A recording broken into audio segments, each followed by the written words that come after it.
Well, hello guys, in this video I'm going to show you how you can use NVM to manage multiple versions of Node. So as you can see here, I don't have right now NVM installed, and for this we need to go on Google and type NVM. Then you need to click on the first link that pops up. So this is the one from GitHub, github/nvm-sh/nvm. Then you need to scroll down until you see the install and update script.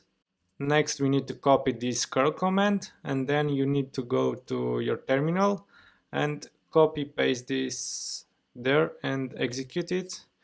This command curl will download and install your NVM, and after it is installed on your home directory, we need to export this command because we want to use it in this session.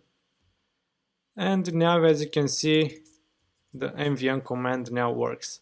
So to install the stable version of Node, you need to type nvm install stable, and this will download and install the NVM, the Node version that you specified there.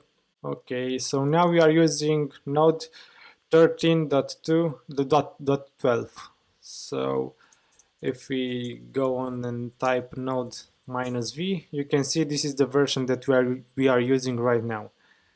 If we want to install another version of Node, one thing we can do is to list all the versions that are available. So nvm ls-remote.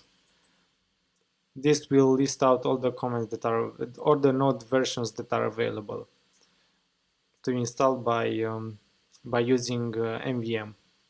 So let's see. First, we are using this one.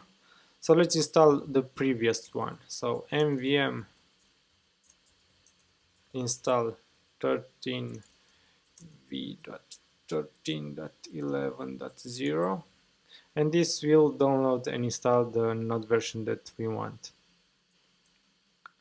And after it is installed, it is also used. So when we type node -v, you can see now we have this version, and if you want to change the version, you just need to use nvm use and then type the version number, just like that. I think it's called stable, this one that we installed. So nvm get stable. Oh, I said no, nvm use 13.12.0, and now we are using 13.12.0. so this is the version that we are using right now. Node -v, and you can see that now it works. So this is how you install and manage multiple versions of Node on your machine. Thank you, and I hope you enjoyed it, and see you next time. Bye bye.